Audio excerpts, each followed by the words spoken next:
역사가 즐거워지는 시간 라이크 역사 벌써 세 번째 시간입니다. 저는 교보문고 북뉴스의 박수진이고요. 네, 저는 윤태진입니다. 네, 안녕하세요. 박광일입니다. 저희가 지금 한국 근현대사에 대해서 책을 읽고 뭐 준비를 하면 할수록 네, 화가 나더라고요. 왜 어떤 부분이 화가 나시던가요? 원래 사실 네. 진작에 화가 났어요. 고등학교 때 화가 났어야 되는데 네. 그때는 제가 공부를 안 하고 있어서 잘 몰랐는데 요즘 이렇게 읽다 보니까 정말 말도 안 되는 역사가 많은 것 같고 막말로 무슨 동네 북 같다는 생각을 많이 했거든요. 네, 뭐 일본, 러시아, 네, 뭐 청나라, 네. 미국, 프랑스, 온 우리 생각은 들어보지도 않고 자기들끼리 얘네를 먹겠다 말겠다, 너 주냐 마냐 기분 몹시 나쁘더라고요. 전에는 뭐 일본에 대해서만 생각을 했었는데 일본뿐만이 아니라 우리나라 조선을 사이에 놓은 여러 열강들의 세력 다툼들이 보이고 있더라고요. 그렇죠. 어떤 면에서는 지금도 그게 계속 진행이 되고 있고 다만 눈에 보이는 모습이 다르게 나타날 뿐이니까 그런 면에서 지금 우리가 살고 있는 모습을 한번 살펴볼 수 있지 않을까 싶은 생각도 듭니다. 네, 저희가 지난 시간에는 임오군란과 갑신정변에 대한 이야기를 했는데요. 네. 오늘은 그 이후의 사건들, 뭐 그중에서도 독립협회와 대한제국 선포에 대한 이야기를 해보려고 합니다. 네. 예, 저희가 뭐 역사에 대해서는 다 아는 거니까 스포일러처럼 드릴 수도 있지만요. 새로운 얘기, 재밌는 얘기 많거든요. 오늘도 기대해 보면서 시작하도록 하겠습니다. 네, 오늘은 앞서 말한 것과 같이 독립협회와 대한제국 선포에 대한 이야기를 나눠볼 텐데요.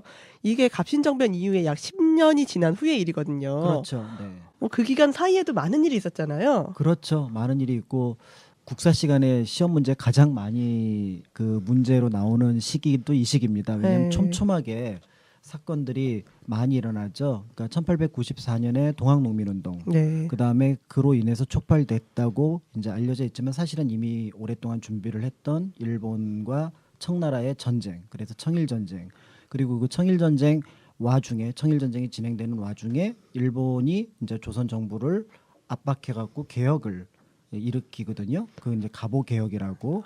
올해가 또 알려져 갑오년이라서 예, 또 그렇죠. 예. 갑오 개혁이 이제 또 일어나고요. 그다음에 이제 갑오 개혁의 어떻게 보면 연장선상에 있는 을미 개혁이 일어나게 되죠. 그런데 이제 또 그 중간에 뭐가 있냐면은 그 명성 황후가 그 러시아 쪽으로 이제 돌리려고 했던 것을 이제 제압하기 위해서 일본에서 한나라의 왕비를 네. 어떤 깡패와 같은 사람들을 동원해서 죽였던 을미사변이 있고요. 이런 과정에서 이제 고종이 자신의 어떤 신변 안전에 대한 어떤 부담감을 느끼고 결국은 경복궁을 탈출하는 사건이 네. 일어나죠. 그래서 이제 갔던 곳이 러시아 공사관. 한자로 러시아를 아라사라고 얘기를 하니까 러시아 공사관을 그 당시는 아관이라고 불렀으니까 네. 아관으로 임금님이 옮겨갔다. 그래서 아관파천이라는 사건으로 알려져 있는 그 시기까지가 대체로 1894년부터 1896년까지 있었던 시기입니다. 그러니까 한마디로 이 시기는 조선을 놓고 일본과 청나라가 전쟁을 벌여서 일본이 이제 우월한 지위를 네. 차지하게 됐을 때 그거를 그냥 눈뜨고 볼 수 없었던 러시아가 독일, 프랑스를 데리고 같이 일본을 또 압박해서 네. 현재 상황을 무마뜨리고 러시아 쪽으로 조선의 상황을 돌리려고 했던. 그러니까 우리 의지하고 상관없이 일본, 그러니까 청나라, 일본, 러시아로 이렇게 어떻게 보면은 한반도 또는 조선에 대한 지배권을 옮겨가려고 했던 상황들이 그 한 2년 남짓한 시간에 벌어졌다고 볼 수가 있죠. 지금이랑 되게 비슷한 것 같아요. 뭐 지금이야 네. 우리나라가 뭐 이렇게 호락호락하지는 않지만 어쨌든 그 당시 열강들은 조선을 통해서 자신들이 조금이라도 유리한 위치를 가져가려고 했던 것 같습니다. 그렇다고 해서 세 나라 특히 이제 지금 등장했던 일본, 그다음에 청나라, 러시아가 각각 조선에 대해서 생각했던 가치는 좀 달랐던 것 같기는 해요. 그래서 예를 들어서 일본 같은 경우는 조금 절대적이었습니다. 네. 왜냐하면 네. 일본 밖으로 외연을 확장하기 위해서는 조선이 반드시 필요했고요. 청나라 같은 경우는 약간 방어의 위치에 있다고 볼 수 있는데 중화 질서를 생각지도 않았지만 이게 무너진다고 생각하니까 복구하는 차원에서 조선을 그러니까 자신의 세력화에 두려고 했고 그다음에 이제 러시아 같은 경우는 엄밀하게 얘기하면은 조선 자체는 별다른 관심이 없었죠. 다만 만주나 요동으로 진출할 때 어떤 유리한 카드로서 조선을 지배하면 좋겠다 이런 생각을 했으니까 각각의 나라의 어떤 상황에 따라서 그 세 개의 상황이 만약에 세 나라 다 동일하게 조선을 절대적으로 요청을 했다면 바로 전쟁이 터졌을 겁니다. 그렇지만 이제 그렇지 않고 차츰차츰 단계를 밟아갔다는 얘기는 같은 어떤 열강의 침략이라고 하더라도 조금은 처지가 달랐구나라는 것을 볼 수가 있는 상황이기도 하죠. 근데 문제는 조선은 그런 세 나라의 생각을 제대로 읽어내지 못했기 때문에 우왕좌왕하면서 어디로 흘러가야 될지, 즉 눈에 보이는 현상을 따라서 한때는 뭐 친일, 또 한때는 친청, 한때는 뭐 칠러 이런 쪽으로 돌아서는 것처럼 보여줬는데 이제 이게 전략이 없이 그때그때 휩쓸렸던 그런 모습이 아닐까라는 생각이 들기도 합니다. 그 당시 역사를 보니까 사실 그 외세의 움직임에 따라서 그런 네. 국내 정치의 움직임들이 너무 많이 휘둘리는 게 보이더라고요. 그러니까 가장 큰 문제는 아까 말씀드렸던 것처럼 정보력의 부재예요. 1895년에 이제 그 삼국 간섭이 있으면서 조선 정부에서는 가장 믿을 만한 나라가 러시아다라고 생각을 했죠. 그래서 실제로 이제 대한제국 시절에는 대한제국의 후견 국가로서 러시아를 선정할 정도로 상당히 신뢰를 보입니다. 그런데 이제 1896년에 그 니콜라이 2세 대관식이 있어서 이제 민용한 일왕이 고생 끝에 그 모스크바에 도착을 합니다. 네. 그런데 이제 그때 청에서는 누가 가냐면은 이홍장이라는 사람이 가고 잘 아시죠? 네. 북양대신을 했고 이쪽에 거의 실세를 다 갖고 네. 있었던 인물이고 그 다음에 이제 또 한편으로 일본에서는 누가 가냐면 야마카타 아리토모라고 하는 그 당시 메이지 유신의 주역이면서 전 군을 장악하고 있었던 인물이 갑니다. 네. 그럼 그 둘이 뭐하러 이제 러시아까지 갔겠냐는 거죠. 결국 러시아, 청, 일본 사이에서 청일 전쟁 이후에 조선 어떻게 할 거니를 네. 놓고 협상을 벌였을 거라는 거죠. 그런데 이제 그런 상황을 모르고 민용한 일행은 갔다가 조선을 도와달라라는 아주 소극적인 메시지만 전달하고 돌아왔다는 거예요. 그러니까 이거 결국은 정보력의 부재가 그런 문제를 이제 만들어냈고 그 정보력이 부재하니까 결국은 어떤 방향으로 설정해야 될지 모르고 설사 정보력이 부족하다 하더라도 궁극적인 목표를 그러니까 네. 우리 스스로 어떤 조선이라고 하는 나라를 이끌어가겠다는 생각이 있었으면 그래도 좀 덜 휘둘렸을 텐데 야 우리가 힘이 없으니까 누구한테 기대야 되는 거 아니야? 이런 생각에 의해서 결국은 휩쓸리다 보니까 진짜로 우왕좌왕 어떤 것도 결론이 나지 않고 결국은 세 나라가 차례로 그 조선에 대해서 지배권을 행사하는 방식으로 흘러가는 수밖에 없는 상황이 됐던 거죠. 저희가 지금까지 약간 안타까운 역사, 안타까운 답답한 마음으로 얘기를 앞으로 더 했는데 답답할 거예요. 그러게요. 그나마 약간의 희망을 보였던 게 저는 사실 독립협회라든가 네. 그 이후에 오늘 얘기할 것들은 그나마 뭔가 희망이 싹 요만큼은 보이는 이런 사건인 것 같아서요. 네. 예, 저희 사실 아까 오면서 독립문에 잠깐 갔다 왔는데 오면서 얘기를 했어요. 네. 독립문이 네. 과연 어디로부터의 독립이냐. 네. 사실은 저는 독립문이 네. 일본으로부터의 독립을 위한 문이다라고 생각하고 근데 시기가 안 맞죠. 네. 그렇죠. 그리고서 이제 이게 아니구나라는 걸 알고 가다가 혹시 다른 사람 알고 있을까 해서 제가 택시를 타고 가는데 택시 아저씨한테 물어봤어요. 네. 아저씨 그 독립문이 어디로부터 독립인지 아세요? 그랬더니 그 중국 아저씨 알고 계셨구나. 나만 몰랐다. 네. 뭐 라이크 역사 끝나게 되면은 네. 이제 윤 PD님도 조금 남들한테 이제 설명해 줄 수 있는 위치가 되지 않을까 그렇게 바랍니다. 보시고 오셨던 독립문 보면은 뒤에 이제 막 일본도 있고 또 앞에는 영어문도 있고 네. 네. 청하고 일본 어디가 네. 다 하죠. 아. 답니다. 그래서 이제 독립협회에 대한 오해 중에 하나가 영어문을 헐어버리고 그 자리에 독립문을 지었다. 근데 영어문이라는 게 청나라 사신을 맞이하는 문이다.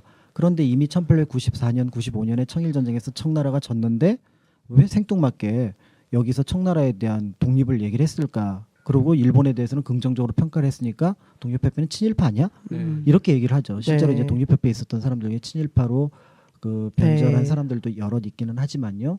그런데 여기에서 그 당시 서재필이라든지 독립협회 간부들이 생각을 했던 것들은 중국과의 4대 관계에 대한 생각 자체가 문제였다는 거죠. 그러니까 누구에게 의지하지 말고 우리 위에 있다고 생각하지 말고 우리가 주변의 여러 나라들하고 동등하게 가야 된다. 네. 그런데 거기에 관한 상징물이 딱 하나 보이는 거예요.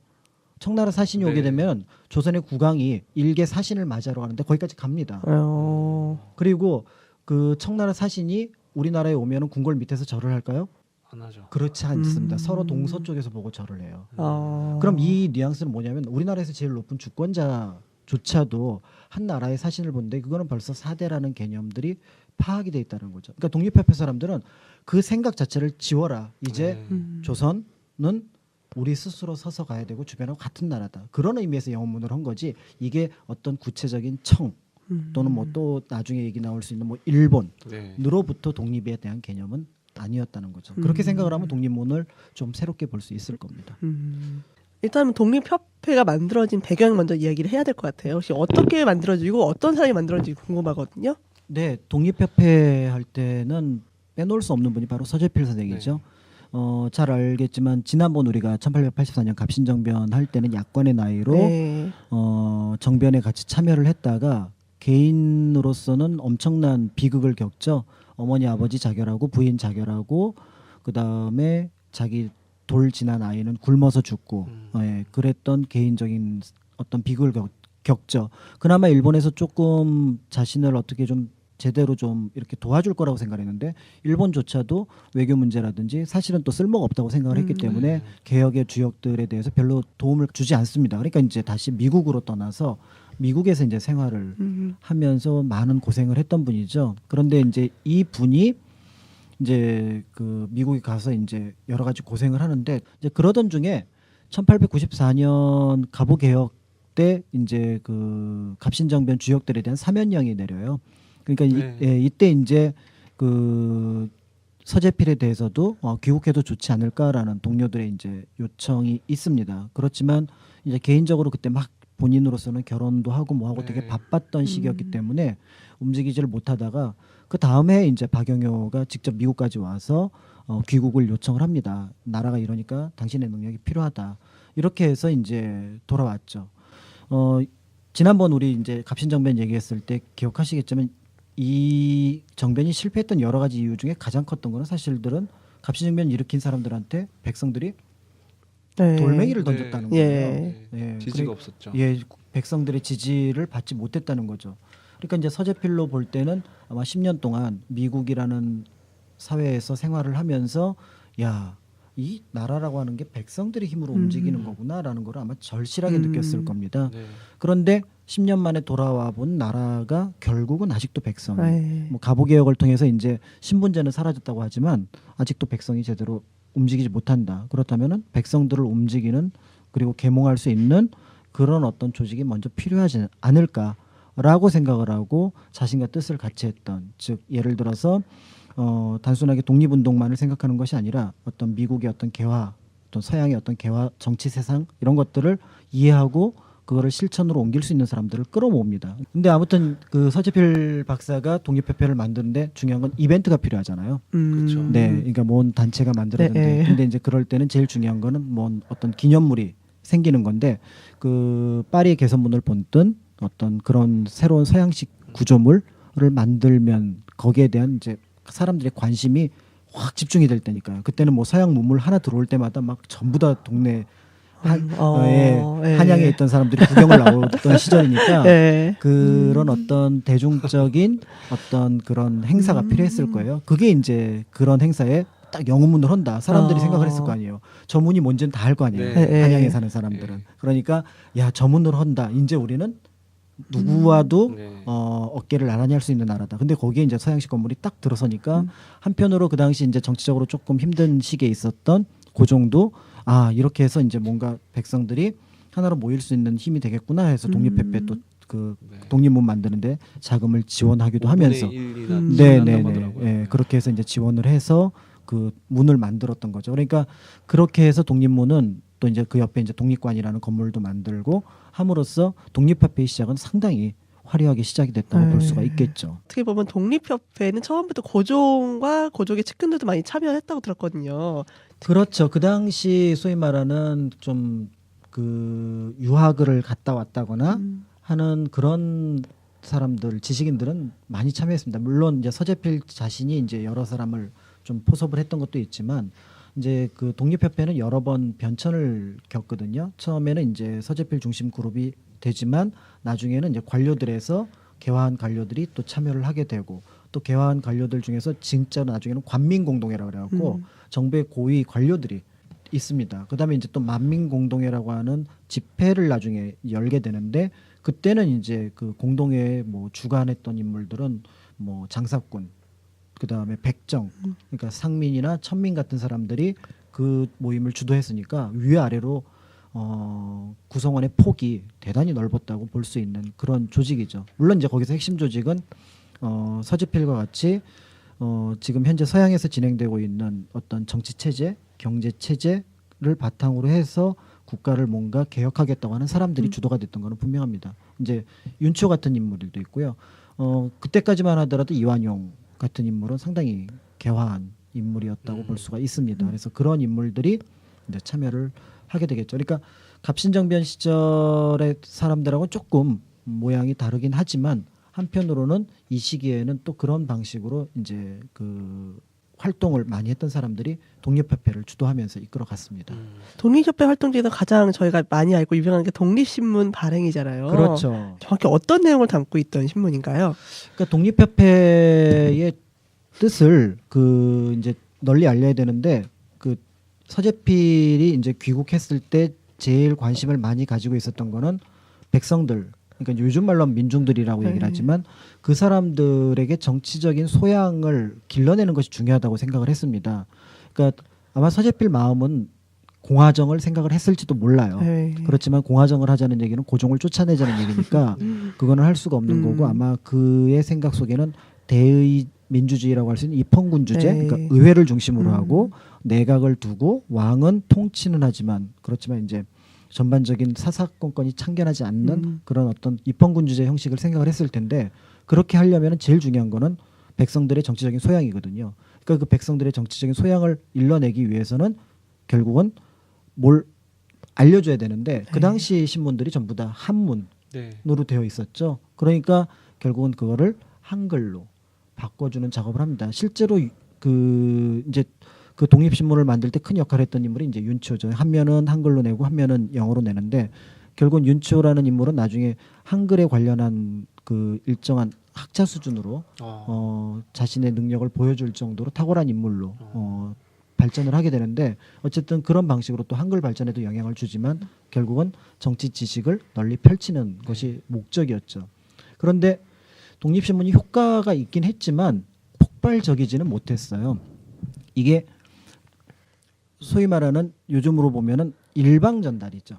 네, 그러니까 지금 우리가 인터넷이 제일 무서운 게 뭐냐면은 기자분들이 이제 요즘 제일 무서운 게 옛날에 그냥 기사 쓰면은 네. 그걸로 끝났어요. 네. 그래서 그냥 위에서 뭐 잘했다 못했다 얘기를 들었는데 밑에 이제 요즘은 댓글이 쭉 달리잖아요. 당신은 뭐 하는 사람이야? 그거를 기사라고 썼어? 뭐 이런 식으로 올라오는 게 있으면 정말 무섭잖아요. 그러니까 마찬가지로 그런 피드백 작업이 그 당시로서 독립신문으로서는 안 된다는 거죠. 그러니까 그거를 이끌어내야 지금 이 사람들이 무슨 생각을 하는지 알아야 될 텐데 애석하게도 백성들은 한글을 읽는 것도 무척 힘들었지만 그 한글로조차도 자신의 뜻을 전달하는 건 더 힘들었다는 거죠. 왜 그렇잖아요. 이렇게 말로 해보면 하는데 네. 그렇죠. 글로 쓰라 그러면 상당히 네. 어렵거든요. 그러니까 이제 생각하는 게 뭐냐면은 정치 집회를 생각을 해내는 겁니다. 그랬더니 이게 이제 뜻밖의 흥행을 거두게 되죠. 그게 이제 1년 정도 지나서 만들어진 만민공동회죠.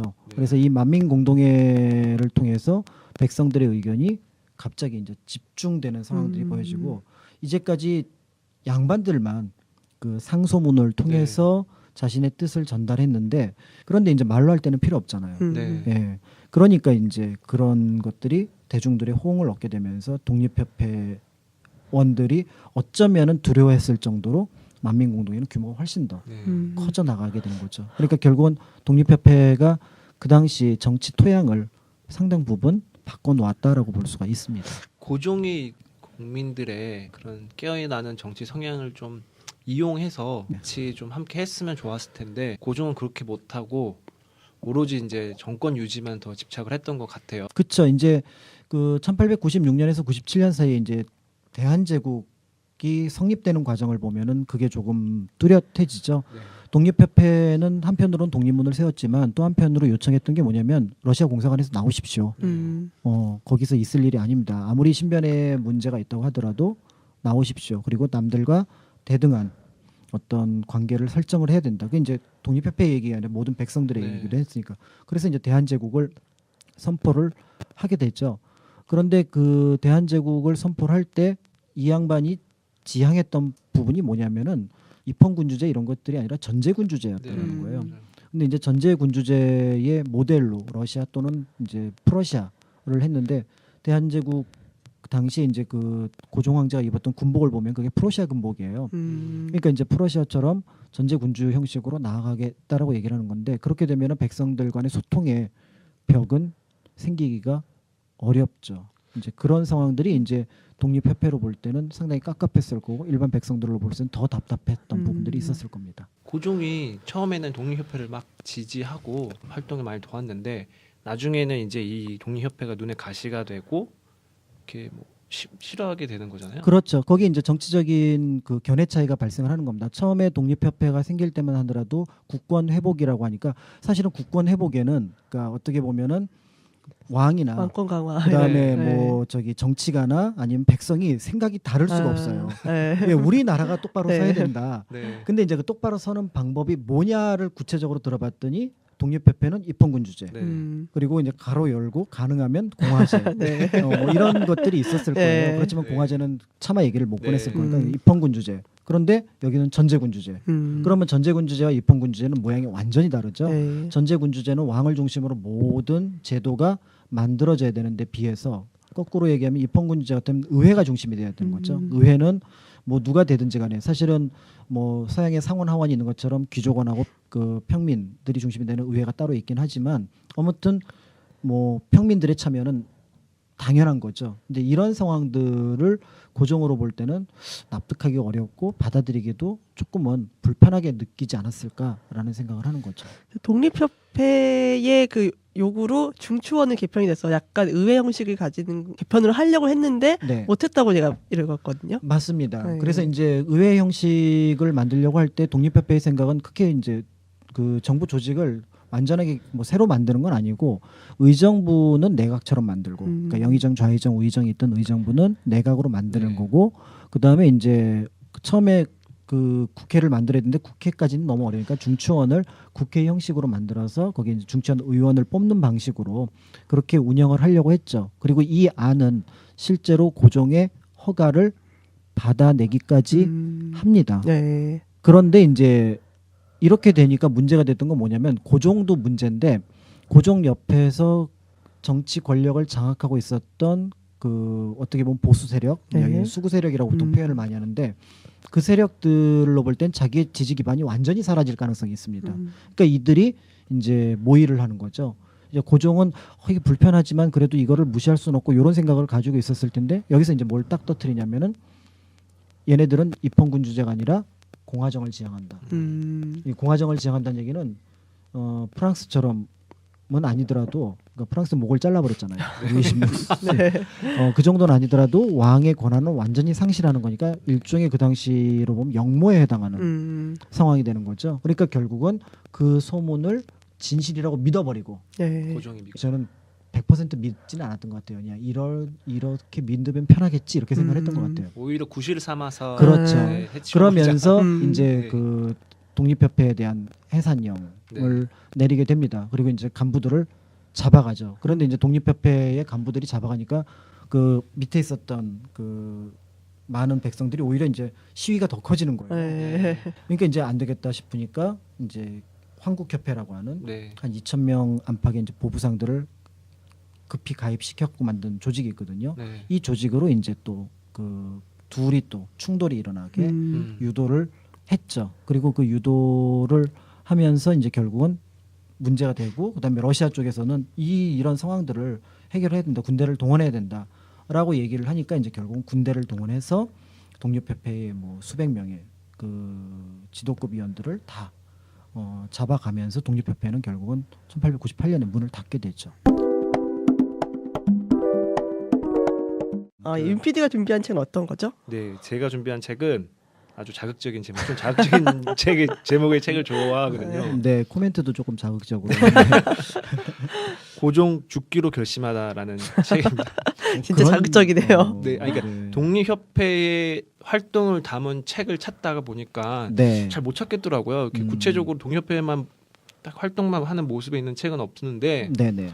독립협회가 또 고종이 연관이 있고 네. 또 고종이 정치를 볼 때 같이 활동했던 그런 협회이기 때문에 네. 고종에 대한 책을 보면 언급되지 않을까 해서 그 책을 선택을 했고 또 보니까 역시 조금씩 좀 많지는 않지만 그게 좀 묘사가 되어 있더라고요. 네. 그래서 책은 이제 어떤 식으로 진행이 되냐면 이 작가의 생각이 전반적으로 나오고 중간중간에 그 역사적인 장면에 대해서는 소설처럼 이렇게 장면을 네. 만들어서 설명을 하고 있거든요.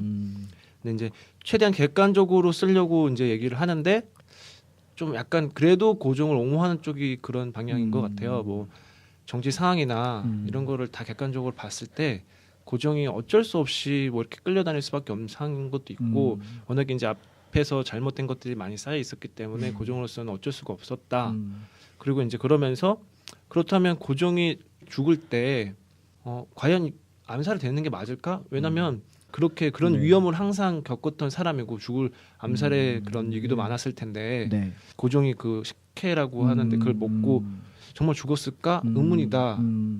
근데 이제 만약에 그렇다면 어쩌면 그 뭔가 그 고종을 죽이려는 암살의 시도에 차라리 쓸려갔다. 네, 그냥 차라리 이쯤에서 내가 죽는 게 낫지 않겠나? 네. 그런 얘기를 이렇게 막 해놓는 책이에요. 조금 읽어보도록 하겠습니다.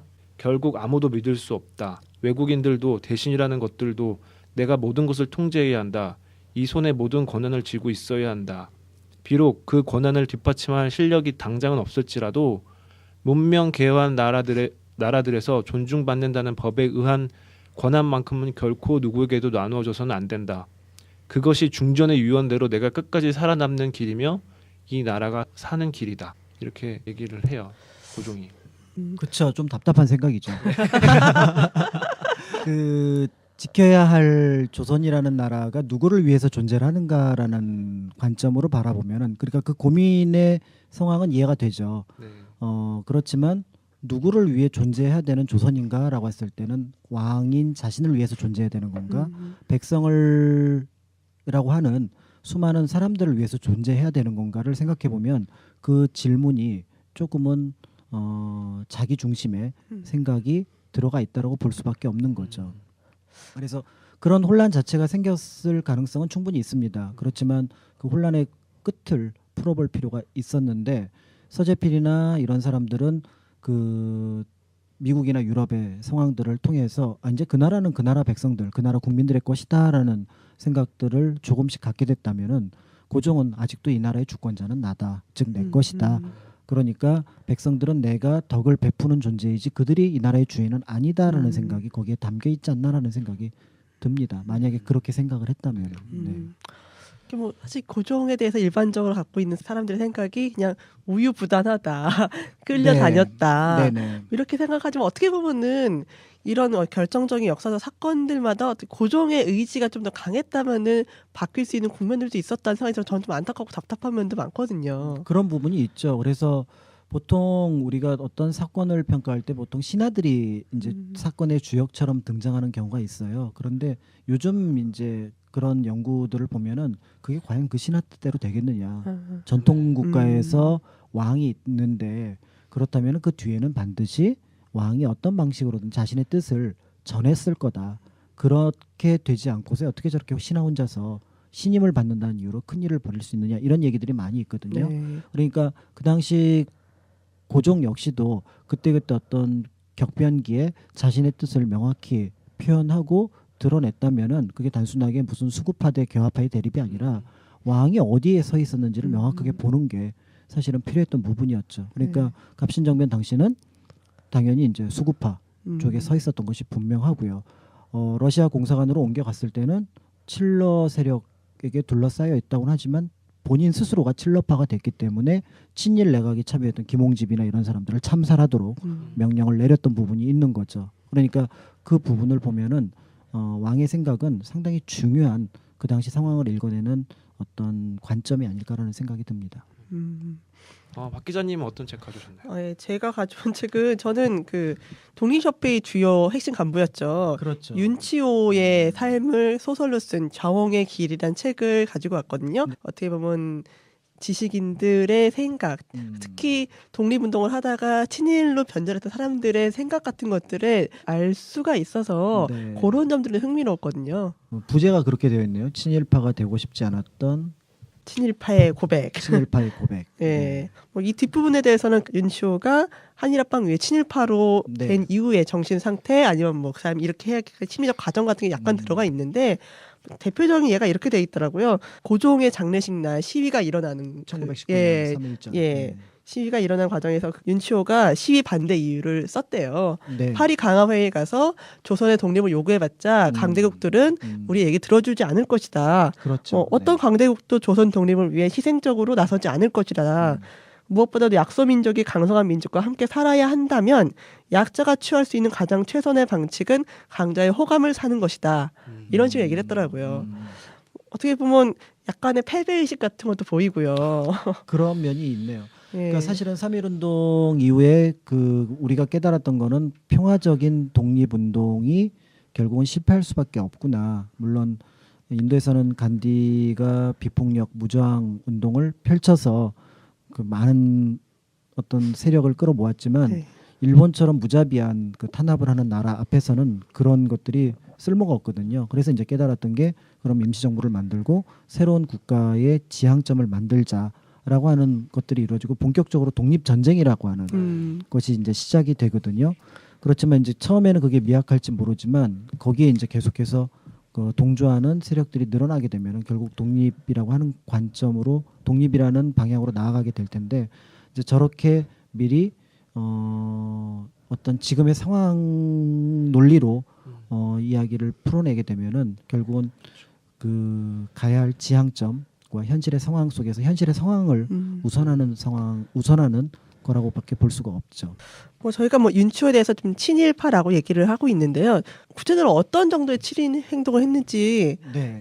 혹시 뭐 저도 그 뭐 윤치호 개인에 대한 자료를 많이 보지는 못했는데 이제 그 일제 강점기 때 일본에서 주관한 한국인들을 대상으로 하는 관청, 뭐 중추원이라든지 이런 데 이제 주로 네. 유원으로 참여를 하게 되고 그다음에 이제 그 문학하는 활동을 하게 되면서 일본의 어떤 그 뭐랄까 전쟁에 대한 승리 이런 것들을 기원하는 대회 이런 것들을 주관하거나 진행을 하게 되는 그런 역할을 하게 되죠. 그러니까 적극적으로 뭐 어떤 관료가 돼서 한국인을 괴롭혔던 거라기보다는 일제의 어떤 그 식민지 지배 정책에 동조하는 참여하는 그런 형태의 그 친일 행동을 했다고 볼 수가 있습니다. 그렇지만 그 당시 지식인들이 대체로 그런 패턴으로 친일 운동을 많이 하게 되죠. 그리고 그게 겉으로 볼 때는 진짜 사람을 이렇게 죽인 건 아니니까 네.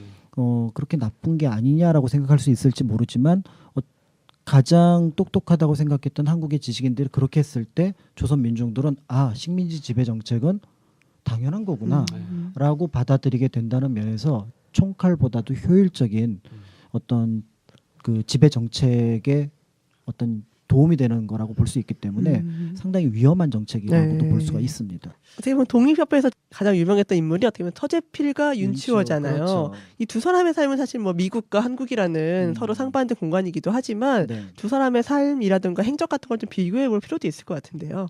그렇죠. 지금 한 분은 어쨌든 미국 국적을 얻었음에도 죽을 때까지 한국의 독립 또는 한국의 발전을 위해서 노력을 했던 분이고 또 한 분은 같은 역할을 하려고 했지만 한국에서 결국은 친일이라는 어떤 과정으로 돌아섰고 두 분의 어떤 그 지식 습득이라든지 아니면 어떤 언어 능력 그다음에 뭐 이런 것들은 거의 비슷한 정도라고 할 수 있다고 할 때 그 둘의 차이가 어떻게 나는지는 참 흥미로운 부분이라는 생각이 듭니다. 그런데 이제 그 흥미로운 부분을 사실은 딱 잘라서 얘기하기는 어려울 것 같아요. 다만 아까 잠깐 얘기를 했던 것처럼 현재의 상황을 먼저 인식하느냐 아니면 우리가 네. 나아가야 될 방향을 먼저 인식하느냐 이 차이가 결국은 두 분의 인생을 갈라놓지 않았을까라는 생각을 하게 됩니다. 그래서 역사에서 중요하게 생각하는 게 이제 지향점을 얘기를 하거든요. 마이클 샌들은 뭐 저스티스라고까지 할 수는 네. 없을지 모르는 정의라는 게 나라나 시대에 따라서 워낙에 정의라는 개념 자체가 네. 복잡하게 펼쳐지지만 대체로 역사는 그래도 어떻게 해야 한다라는 것에 좀 강한 메시지를 이제 갖고 있는데 그런 면에서 볼 때 그런 어떤 역사적인 소명 의식을 그 서재필은 좀 강하게 네. 갖고 있었고 윤치호는 많은 지식과 많은 능력을 가지고 있었지만 현실 속에서 그나마 나은 차선책. 근데 차선책이 결국은 이제 일제에 협조하는 방식으로 끌려갔기 때문에 그런 부분인 거죠. 그러니까 그 미묘한 차이가 결국은 어마어마한 차이를 만들어내는 거죠. 그러니까 우리가 생각할 때 역사가에서 그 좋은 사람하고 나쁜 사람이 큰 격차가 있다고 생각하는데 진짜로 이렇게 아주 작은 차이가 백지장 같은 차이가 결국은 10년, 20년 지나게 됐던 한 사람은 친일파. 네. 그나마 윤치호 같은 경우는 적극적으로 뭐 일제에 협조를 해가지고 뭔가 막 만들어내는 스타일은 아니지만 이완용 같은 경우라면 거의 같은 공간에서 일을 했었잖아요. 네. 그런데 결국은 우리의 외교권을 박탈하는데 도장을 찍게끔 네. 했던 인물이라고 한다면은 그 격차가 처음에 같이 일했을 정도의 사람들이 얼마나 크게 변하는가라는 게 그 역사 의식이라고 하는 부분과 관련이 있겠죠. 우리가 지금 이 라이크 역사를 하는 이유가 사실은 재밌자고 하는 것도 있지만 재밌어야 되겠지만 또 한편으로는 이걸 통해서 우리가 살아가야 될 어떤 그 공간의 모습을 네. 상정을 하고 상상을 하고 거기에 나아가도록 하는 힘이 될 수 있도록 과거 속에서 찾아내는 거니까 이제 그런 부분도 생각을 해볼 수 있을 것 같아요. 그래서 이분이 왜 그렇게 돌아섰는지 그리고 그분이 어떻게 해서 자기 뜻을 유지할 수 있었는지는 조금 더 아마 각자 좀 관심 있는 분들이 네. 찾아보시면 좋을 것 같다는 생각이 듭니다. 네. 저는 라이크 역사 하면서 네. 관심이 생겼어요. 지금. 특히 이 개화기와 이런 식민지 지나오는 지식인들의 그 사고 과정이 저는 좀 흥미롭더라고요. 그렇죠. 정말 고민들을 많이 네. 했을 거예요. 이게 역사 공부를 하면은 옆에 있는 사람도 너 예뻐 잘났어 못났어라고 평가를 쉽게 못하게 되는 거예요. 네. 왜냐하면 그 사람이 네. 분명히 무슨 이유가 있으니까 지금 이런 네. 행동을 할 텐데 네. 그거를 내 기준으로 바라보고 넌 왜 그랬어라고 얘기할 수 없는 게 역사에서 배우는 뭐 작은 가치 중에 하나가 아닌가 하는 생각이 듭니다. 네, 오늘은 독립협회와 대한제국 선포에 대해서 이야기 나눠봤는데요. 한 시대의 속사정을 들어본다는 것이 진짜 어려운 것 같아요. 뭐 각자의 사정이 있고 입장이 있는데 그런 얘기를 사실 교과서에서는 뭐 한 줄짜리로 배웠으니까요. 아니면 뭐냐 단어, 독립협회, 독립신문 이렇게만 배웠는데 그 내용들을 좀 듣고 나니까 가지고 있는 의미 같은 것들이 좀 새롭게 다가오는 것 같아요. 네. 그 단어 속에 있던 배경이나 이런 상황 지식들을 좀 알았으면 훨씬 더 이해하기도 쉽고 좋았을 것 같아요. 네. 저는 개인적으로 그런 독립협회라 만민 공동회 같은 네. 그리고 중추원 개혁 같은 어떤 보면 그 자체적으로 자주적으로 갈 수 있던 싹들이 더 펴지지 못하는 것이 안타깝고요. 그렇죠. 그런 의미에서 볼 때 어떤 그 당시 모습들 그러니까 독립협회가 만들어지고 대한제국이 만들어졌을 때 시기를 보면은 어떤 분들은 암울하다고 얘기를 하죠. 네. 예, 어둡다. 그런데 분명히 정치를 했던 주역들이나 또 고종으로 볼 때는 적절한 판단과 행동을 하지 못했지만 백성들로서는 자신의 뜻을 딱 공간이 만들어지니까 제대로 펼쳤고 그것이 또 실질적인 효과도 만들어낸 거죠. 그러니까 그런 의미에서 볼 때 그 시대의 상황은 비록 어두웠지만 그 속에서 뭔가 우리가 찾아낼 수 있는 긍정점은 충분하다는 생각입니다. 왜냐하면 그 시대의 민중이 바로 우리들이니까요. 예, 그렇기 때문에 그 의미를 이제 그 다음에 어떻게 누군가는 찾아갔을 것이고 또 누군가는 또 그것을 눌러서 자신의 이익을 가져갔을 것이고 하는 장면들을 찾아내는 장소로 삼는다면은 어둡게만 볼 수는 없는 상황이 아닐까라는 생각이 듭니다. 네, 저희가 다음 시간에는 네. 그 대한제국 선포 이후에 을사늑약 어떻게 대한제국이 예교권을 잃고 합방으로 가는 길로 가게 됐는가에 대한 가장 중요한 고비죠. 그렇죠. 예. 사실 뭐 1910년에 망했다고 하지만 1905년에 주권 국가로서 외교권을 빼앗겼다라는 거는 망한 거나 다름이 없는 겁니다. 더더군다나 외교에 많은 관심을 가지고 있었던 대한제국이니만큼 그 외교권의 박탈이라는 것은 아마 뼈아프게 다가왔을 거고요. 그렇기 때문에 그 과정 또 그 내용을 살펴보는 것이 그 그 지금 오늘 우리가 살펴봤던 상황들하고 연결해서 바라볼 때 더 큰 의미를 갖고 있지 않을까라는 생각을 합니다. 네, 저희 라이크 역사는요, 이렇게 역사에 대해서 재미있게 풀어주시는 박황희 선생님과 역사의 순간을 담아낸 소설책을 소개해드리는 팟캐스트 방송입니다. 앞으로도 많이 청취해주시고 다음 시간에도 함께해주세요. 감사합니다. 네, 감사합니다. 감사합니다.